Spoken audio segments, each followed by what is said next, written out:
बेंगलुरु में एक ऑटो वाले ने महिला के साथ इसलिए मारपीट और गाली गलौज की क्योंकि उसने ऑटो की राइड कैंसिल कर दी थी। महिला ने पूरी घटना और अपनी आपबीती एक सोशल मीडिया पोस्ट के माध्यम से बताई है। महिला ने घटना का वीडियो भी सोशल मीडिया प्लेटफॉर्म पर शेयर किया है। खबरों के मुताबिक यह घटना बुधवार की है। महिला ने घटना के बारे में बताते हुए सोशल मीडिया पर लिखा है कि उसने और उसके दोस्त ने पीक आवर्स के कारण एहतियातन ओला पर 2 ऑटो बुक किए। जब एक ऑटो आ गया तो उसने दूसरा ऑटो कैंसिल कर दिया।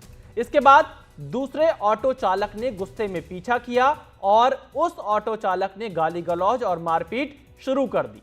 महिला ने आरोप लगाया कि इसके बाद ऑटो वाले ने उसका फोन भी छीनने का प्रयास किया। पीड़िता ने तत्काल कार्रवाई की मांग करते हुए अपने पोस्ट में बुकिंग प्लेटफॉर्म कंपनी को भी टैग किया, जिसने जवाब देते हुए कहा कि वह इस घटना की जांच करेंगे।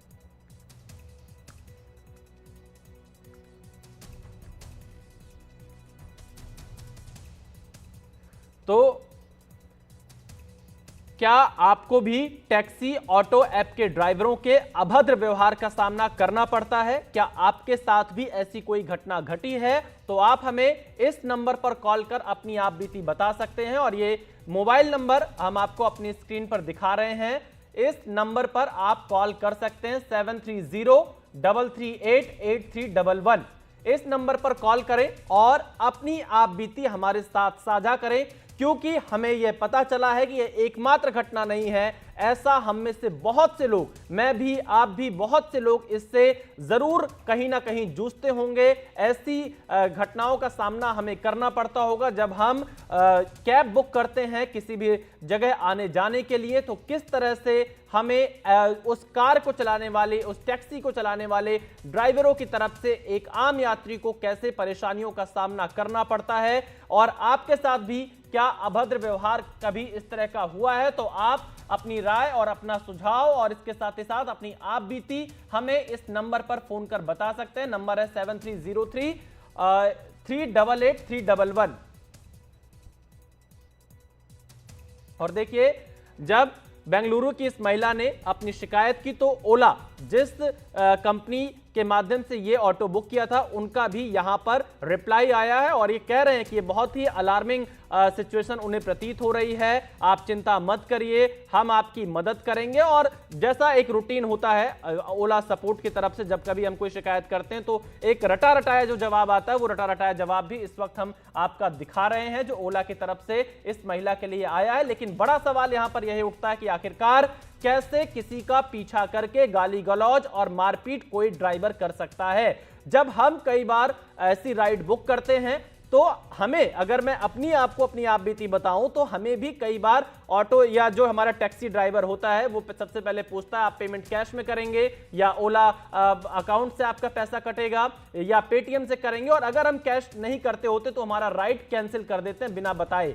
कई बार वो लोकेशन पूछते हैं कहां जाना है, अगर हम उन्हें अपनी लोकेशन बताते हैं तो वो उसको कहीं ना कहीं काट देते हैं। और यहां पर देखिए, हमारे साथ एक कॉलर भी इस वक्त जुड़ चुकी है, मुस्कान सरदाना दिल्ली से जुड़ चुकी है। मुस्कान, आपके साथ क्या इस तरह की घटना कभी हुई है? जैसी खबर हम बता रहे हैं, बेंगलुरु की एक महिला ने अपनी आपबीती बताई है, आपकी आपबीती क्या है? हाँ जी, मेरे साथ ऐसा कई बार हुआ है। इनफैक्ट मैंने बेंगलुरु से ही अपनी ग्रेजुएशन करी है, तो वहाँ पे जो ऑटो वाले होते हैं, स्पेशली हम किसी भी ऐप के थ्रू बुक करें, वो खुद जब मन चाहे हमसे लोकेशन पूछेंगे एंड राइड को कैंसिल कर देते हैं। बट अगर वो कभी लेट हो जाए और हमें कैंसिल करने की जरूरत पड़ जाए तो वो अब्यूज भी करते हैं और बहुत बदतमीजी करते हैं। इनफैक्ट मेरे साथ तो ऐसा भी हुआ है कि वो अपने आप कैंसिल कर देते हैं राइड जब मैं ऑटो में बैठती हूँ, एंड ज्यादा पैसे डिमांड करके बोलते हैं आप डायरेक्टली हमें पे कीजिए, जबकि उन्हें पता है कि और कोई ऑप्शन नहीं है मेरे पास और मुझे ऑटो में ट्रैवल करना पड़ेगा ड्यू टू द सर्कमस्टेंसेस। तो वो बहुत फायदा उठाते हैं सिचुएशन का, and it becomes very difficult to survive like that. जी मुस्कान, ऐसी स्थिति से बचने के लिए कोई सुझाव आप यहाँ पर, क्योंकि जो कंपनियां हैं जो इस तरह की राइड को एक प्लेटफॉर्म देती हैं वो भी आपको इस समय सुन रही होंगी, सरकार भी आपको सुन रही होगी, तमाम प्रशासन के लोग भी सुन रहे होंगे, आप कोई सुझाव देना चाहेंगी? हाँ जी, मुझे लगता है कि हमारे पास एक मैकेनिज्म ऐसा होना चाहिए जिसमें हम ढंग से कंप्लेंट डाल सके और वो कंप्लेंट पे हमारी सुनवाई हो। आज की डेट में हम कोई भी कंप्लेंट डालते हैं किसी भी ऐप पे, कोई एग्जीक्यूटिव उसे फॉलो अप नहीं करता है और हमारी बात ढंग से नहीं रखी जाती है आगे। हमें जो ऑटो ड्राइवर्स होते हैं उन्हें अकाउंटेबल रखना पड़ेगा ताकि वो अपनी मनमानी ना करें और हमारी पूरी बात सुनी जानी चाहिए, जो कि किसी भी ऐप पे नहीं होता है। जी, तो देखिए मुस्कान जो दर्शक इस वक्त हमारे साथ जुड़े, उन्होंने अपनी आप बीती बताई है कैसे उन्हें सामना करना पड़ता है इन ड्राइवर्स की मनमानी का। और यहां पर आप भी अगर इस वक्त ये शो देख रहे हैं, आप तुरंत कॉल करिए 7303388311 पर और अपनी आप बीती बताइए, क्योंकि आज आपको वो तमाम राइड प्लेटफॉर्म के मालिक भी देख रहे होंगे जिनके माध्यम से ये तमाम आप राइड बुक करते हैं, चाहे वो ओला हो, उबर हो या अन्य कंपनियां हो जिनका हमें इस्तेमाल करना पड़ता है डेली रूटीन में। हमारे साथ एक और दर्शक जुड़ चुके हैं, अमोल गुप्ता दिल्ली से। अमोल गुप्ता, आपके साथ क्या हुआ और क्या बताना चाहेंगे आप?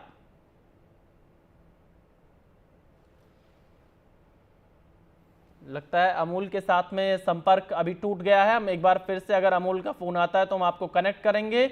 लेकिन आप देखिए यहां पर एक ये मात्र बेंगलुरु की घटना है जो हम आपको दिखा रहे हैं, लेकिन पूरे देश भर की ये कहानी है, क्योंकि जब हम और आप कभी भी यात्रा करते हैं तो ऐसे समस्याओं से दो चार होना पड़ता है और कई बार हम बहुत शिकायत करना चाहते हैं, अपनी बात रखना चाहते हैं, लेकिन जैसा रटा रटाया जवाब आज इस बेंगलुरु के केस में आया है, कुछ ऐसा ही जवाब हमारे पास आता है। कई बार जो टैक्सी ड्राइवर होता है वो एसी चलाने से मना कर देगा। आप अगर एयरपोर्ट की राइड ले रहे हैं, आपको फ्लाइट पकड़नी है और आप बहुत जल्दी में हैं, तो भी वो सीएनजी के पेट्रोल पंप पे जाकर अपनी गाड़ी रोक देगा। इसके लिए उनके पास कोई आपको बताने के लिए कुछ भी नहीं रहेगा। वो आपको पहले से इन्फॉर्म नहीं करेंगे कि उनके पास सीएनजी है या नहीं, आपकी फ्लाइट छूट जाए तो छूट जाए। और इसके अलावा आप देखिए कैसे जब एक महिला ने ऑटो का राइड कैंसिल किया और तो उस ऑटो वाले ने इस महिला का पीछा किया, उसके साथ गाली गलौज की, बदतमीजी की। और यहां पर एक बार फिर से तमाम दर्शक हमारे साथ लगातार जुड़ रहे हैं। अमोल गुप्ता जुड़ चुके हैं दिल्ली से। अमोल, आपके साथ क्या हुआ, आपका क्या अनुभव है, क्या आप बीती है?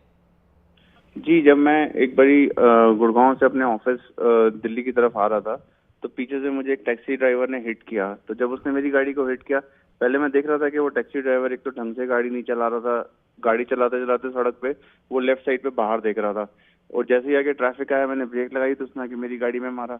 तो जब मैंने उसको बोला टैक्सी ड्राइवर को कि ये आप लोग ने कैसे, क्या मतलब देख के रिस्पॉन्सिबिलिटी से क्यों नहीं चलाते हैं, मैं कंपनी का नाम नहीं लेना चाहूंगा, बट उसने उसका रिस्पॉन्स होता हो लग गई तो लग गई, अच्छा लग गई तो लग गई, फिर अब साइड आ जाओ, हम इस पे मतलब पुलिस बुला लेंगे। तो क्योंकि भीड़ लग रही थी, ट्रैफिक जाम था, तो मैंने जब गाड़ी साइड पे लगाई और उससे बात करी तो उसने थोड़ी बदतमीजी करी। पर जब मैंने उसको बोला कि ऐसा नहीं होगा, वेट कर, हम पुलिस को बुलाते हैं, तो पीछे से जब तक और थोड़ा सा अपनी गाड़ी को साइड कर रहा था, वो वहां से एकदम भाग गया। तो जब मैंने टैक्सी कंपनी से कंप्लेंट करी तो उसके बाद भी कोई खास एक्शन नहीं लिया गया, कुछ भी, इनफैक्ट कोई एक्शन ही नहीं हुआ। जी, तो देखिए अमूल बता रहे हैं, हमारे दर्शक जो जुड़े हैं, कि कैसे उनकी गाड़ी को एक ड्राइवर ने हिट किया। हालांकि उस कंपनी का नाम नहीं बता रहे हैं किस प्लेटफॉर्म के साथ वो ड्राइवर जुड़ा था, लेकिन इनके मुताबिक कैसे आम तौर पर आम लोगों को परेशान होना पड़ता है। ये भले एक घटना सिर्फ बेंगलुरु की है, लेकिन देश भर की यही कहानी है। आप कभी एयरपोर्ट से घर आते होंगे, ऑफिस से घर जाते होंगे, घर से ऑफिस आते होंगे, अपने यार दोस्त के पास जाते होंगे जब इन राइड का इस्तेमाल करते होंगे तमाम प्लेटफॉर्म के माध्यम से, तो आप में से हर किसी को कभी ना कभी कुछ इस तरह की परेशानी का सामना जरूर करना पड़ता होगा। आमतौर पर जब कोई ड्राइवर कोई राइड कैंसिल कर देता है तो उसकी जिम्मेदारी वो नहीं लेता है, लेकिन अगर कोई कस्टमर उस राइड को कैंसिल कर दे तो कैसे आपके ऊपर तमाम रुपए के चार्ज लगाए जाते हैं। इसके साथ ही साथ जो एक ये बेंगलुरु की घटना आई है, इसमें आप साफ तौर पर देख सकते हैं कि कैसे एक महिला का पीछा किया एक ऑटो ड्राइवर ने, उसके साथ गाली गलौज की, मारपीट की। तो सवाल यहां पर यही उठता है कि आखिरकार इन कंपनियों पर भी, जो इस तरह की कंपनियां इन्हें प्लेटफॉर्म उपलब्ध कराती हैं, इनकी भी कोई सख्त गाइडलाइन कब तक आ पाएगी और ये कोई सख्त कदम क्यों नहीं उठाते कि इस तरह की घटनाएं रुकें। क्योंकि हम अगर देखें तो लगातार यहां पर ऐसी समस्याओं का सामना हमें भी करना पड़ता है और एक पत्रकार होने के नाते कई बार हम भी बहुत ऐसी समस्याओं से जूझते हैं, लेकिन उसके बाद भी ऐसी कंपनियां जो उनके साथ ऐसे जो ड्राइवर होते हैं वो कोई सख्त कदम क्यों नहीं उठाती है। एक बड़ा सवाल यहां पर है। नेहाल हमारे हमारे साथ जुड़ चुके हैं बेंगलुरु से इस समय। नेहाल, इस घटना पर क्या पुलिस ने कोई एक्शन लिया है? हालांकि जो हमने जिस प्लेटफॉर्म से ये ऑटो बुक किया गया था उसका जो रिप्लाई देखा है ओला सपोर्ट का, वो तो अपना रटा रटाया रिप्लाई दे रहा है कि हम इस पर एक्शन लेंगे, ये बहुत चिंता की बात है, लेकिन पुलिस ने कोई एक्शन लिया अब तक इस मामले में? देखिए, जैसे ही ये मामला पुलिस तक पहुंचा, police, law and order police ने इस मामले को गंभीरता से लेते हुए उस ऑटो ड्राइवर को गिरफ्तार कर लिया और असॉल्ट का मामला दर्ज किया। लेकिन सबसे बड़ा सवाल, और सिर्फ दर्ज ही नहीं किया बल्कि उसके खिलाफ आगे भी क्या कार्रवाई की जानी है, पुलिस का कहना है कि वो उस कार्रवाई को भी करेगी। लेकिन सवाल ये उठता है कि अगर इस पूरे बातचीत को आप सुने जो कि उस पीड़ित लड़की ने रिकॉर्ड किया अपने मोबाइल पे, तो आपको एक बात साफ होगी कि उस ऑटो ड्राइवर की हिम्मत देखिए कि थप्पड़ मारने के बाद, गालियां देने के बाद वो खुद कहता है कि तुम पुलिस स्टेशन चलो। और उसकी वजह क्या है? क्योंकि वो लड़की हिंदी भाषी थी, वो कन्नड़ा भाषा नहीं जानती थी।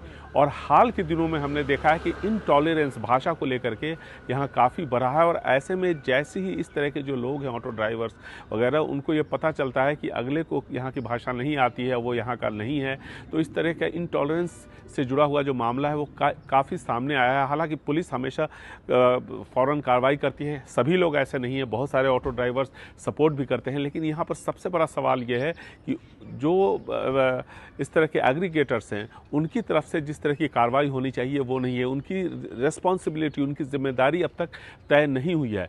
पुलिस का ये कहना है कि ये लॉ एंड ऑर्डर का जो मामला है वो ट्रैफिक पुलिस में नहीं आता। तो जो आम लोग होते हैं, जो सफ़र करते हैं, पहले उनको ये देखना पड़ता है कि ये लॉ एंड ऑर्डर का मामला है कि ये इसका ट्रैफिक पुलिस का मामला है। ये एक आम आदमी के लिए समझना भी बहुत ज़रूरी है। और ऐसे में बहुत देर हो जाती है। लेकिन चूंकि आजकल मोबाइल का ज़माना है, हर जगह सीसीटीवी लगा हुआ है। हाल ही में बेंगलुरु पुलिस ने जगह जगह 5000 के आसपास एक्स्ट्रा सीसीटीवी कैमरेज लगाए हैं। तो इसकी वजह से क्या होता है कि कार्रवाई जल्दी हो पा रही है। लेकिन सभी मामलों में कार्रवाई हो रही है ये भी नहीं कहा जा सकता। और ऐसे में ज़रूरी है कि जो एग्रीगेटर्स हैं उनकी भी जिम्मेदारी तय हो और वो भी सामने आए। और ऐसे जो ड्राइवर्स हैं उनके खिलाफ सख्त कार्रवाई करें। कार्रवाई सिर्फ ये नहीं होना चाहिए कि उसको एग्रीगेटर ने हटा दिया। पुलिस अगर इस तरह की कार्रवाई कर रही है तो उन पर पेनाल्टी भी होनी चाहिए। और ये सब जब तक नहीं होगा तब तक रिस्पॉन्सिबिलिटी एग्रीगेटर का सिर्फ ये नहीं होना चाहिए कि वो 10 या 18 या 28% पैसे ले लेते हैं जो अब जिस भी गाड़ी को वो इस्तेमाल करते हैं अपने सर्विस के लिए, और उसके बाद उनकी रिस्पॉन्सिबिलिटी यहीं पर ख़त्म हो जाती है। अगर आप कंप्लेन करेंगे तो आपको ज़्यादा से ज़्यादा ये बताया जाएगा कि उस ड्राइवर के खिलाफ कंप्लेन किया गया है, उसको नोटिस दिया गया है, उसको हटा दिया गया है। लेकिन ये इसका सॉल्यूशन नहीं है। कहीं ना कहीं सबको भरोसे में लेकर के और एग्रीगेटर के खिलाफ भी कार्रवाई होनी चाहिए। बिल्कुल, क्योंकि ये रटा रटाया जवाब बिल्कुल फिक्स होता है। हमने भी देखा है जो कैब मुहैया कराने वाली कंपनियां हैं, इनका बिल्कुल फिक्स एक जवाब होता है। कोई भी आप शिकायत करिए कि आपकी शिकायत दर्ज कर ली गई है, हम इस पर बहुत गंभीर है, लेकिन इसके आगे क्या करते किसी को नहीं बताते हैं। सबसे पहले आपको बताते हैं कि महिला ने वीडियो के साथ जो ट्वीट किया है उसमें क्या कुछ लिखा है। उसमें उन्होंने लिखा, कल बेंगलुरु में सिर्फ एक राइड कैंसिल करने पर एक ऑटो चालक ने मुझसे मारपीट की और मुझे गंभीर उत्पीड़न का सामना करना पड़ा। रिपोर्ट करने के बाद भी कस्टमर सपोर्ट ने जवाब नहीं दिया, तत्काल कार्रवाई की जरूरत है। तो देखिए वो वीडियो यहां पर ट्वीट किया गया उस महिला के द्वारा। आप सोचिए, एक महिला जो ऑटो में सफर कर रही थी, पीछे से एक ऑटो चालक आता है और राइड कैंसिल करने की वजह से उसके साथ गाली गलौज करता है। एक तरह से कैसी सिचुएशन उस वक्त उस महिला के सामने रही होगी, यह बहुत ही एक गंभीर विषय रहा यहां पर इस पूरे मामले में। और इस वीडियो में आप उस ड्राइवर का चेहरा भी देख सकते हैं कि किस तरह से उसने पीछा किया यहां पर महिला का, उसके साथ बदतमीजी की, गाली गलौज की। तो क्या आपको भी टैक्सी ऑटो ऐप के ड्राइवरों का अभद्र व्यवहार का सामना करना पड़ता है? और अगर हां तो आप हमें तुरंत कॉल कर सकते हैं 7303388311 पर। हम आपकी आप बीती तमाम लोगों तक पहुंचाएंगे, प्रशासन तक पहुंचाएंगे और उन कैब मुहैया कराने वाली कंपनियों तक पहुंचाएंगे जो इन्हें एक प्लेटफॉर्म देती हैं।